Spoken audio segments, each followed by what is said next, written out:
Mandalorians with their cool armor, their warring clans, and their strict adherence to the Creed. Even though the Creed is a loose structure that varies from clan to clan, there is no doubt that when a Mandalorian steps on screen, they are the center of the attention. Because everyone knows it just got real. Their arrogance is earned, their respect is gained by fear. But what are some of the other reasons hardcore Star Wars fans like Mandalorians so much above even Jedi or Sith? Today on Star Wars Fanatic.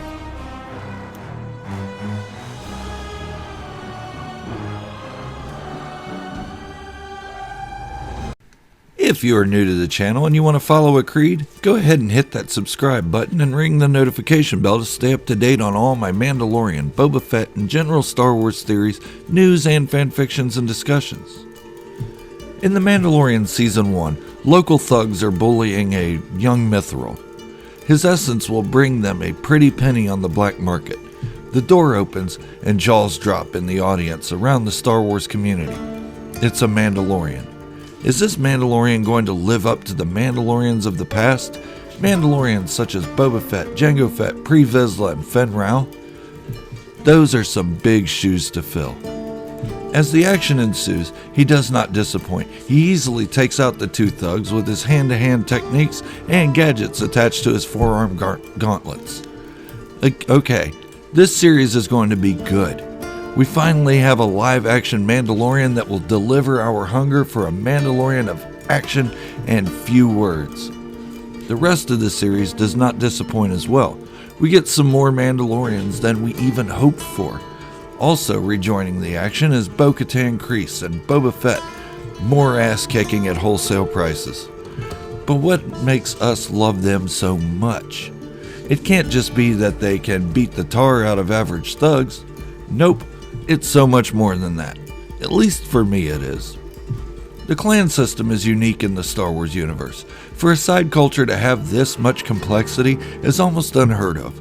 We could talk about the history of the Sith and the Jedi all day, but Mandalorians are known by everyone. Their history? That isn't known by everyone as much, but most fans know Mandalorians are nothing to mess with. They're effective fighters against other forms of warriors and even Jedi and Sith. The Mandalorians' history is steeped in warrior traditions, conquest, and independence.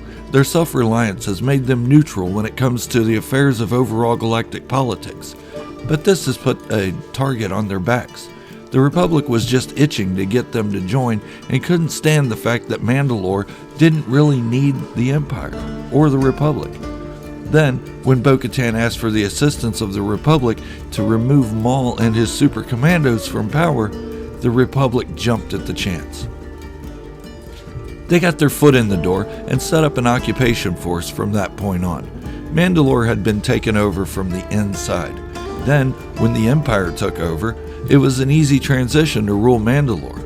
There were many Mandalorians jumping at the promises made by the Empire, including Gar Saxon, who was one of Maul's top super commandos. For the Empire, he became a regent. Even farther back in history, eons in fact, Mandalore the Great waged war against the entire Jedi Order. To many of us, that seems like suicide, but it wasn't. The Mandalore was the ruler of the entire Mandalorian people.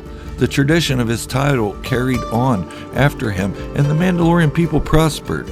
In fact, it was during this time that the Mandalorians developed the armor out of Beskar. They used this material because it was impervious to lightsaber blades.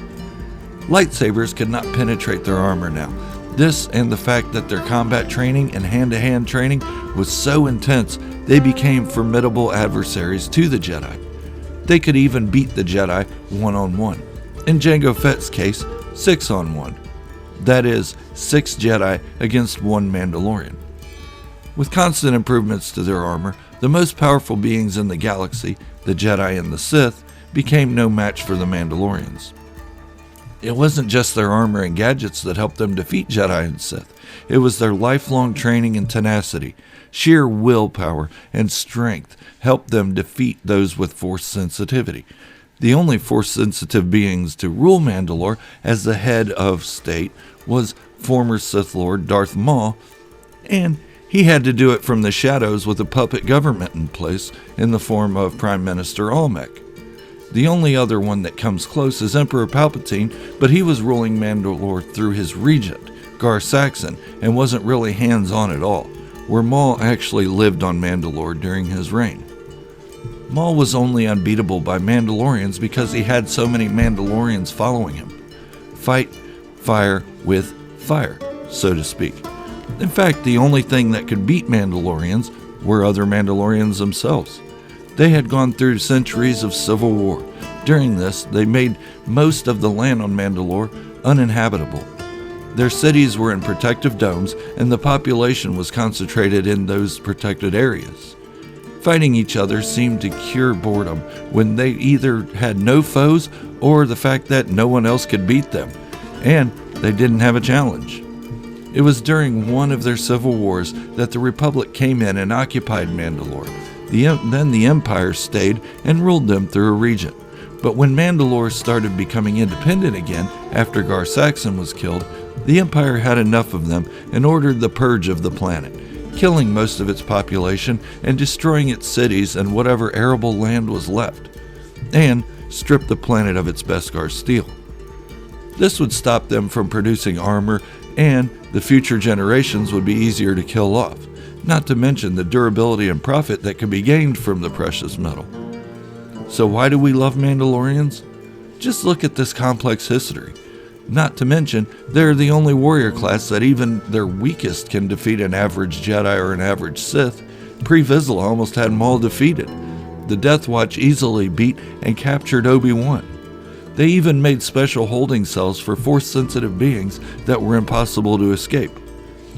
As much as I love the Mandalorian culture, I do hope they unite under one banner to settle their differences long enough to create a new Mandalore. But remember, when a Mandalorian steps on a scene, you can bet hearts are going to pump faster, adrenaline will go crazy, and fans will nerd out completely because it's about to get real. So these are my reasons for loving Mandalorians so much, and them being my favorite culture in the Star Wars universe. What are yours? Let me know in the comments below if you'd like me to do a video on your favorite kind of culture. It doesn't have to be Mandalorian. I'd be happy to do that. At this time, I'd like to give a big shout out to channel members LFC and Star Wars Nut, Colt, Eli Mark, Ethan Frowen, Mike Hepker, and Curtis Thompson. Thank you all so much for the extra support you give to the channel. Channel memberships are live, and all proceeds from the memberships go back into the channel to make it the best Star Wars YouTube channel around.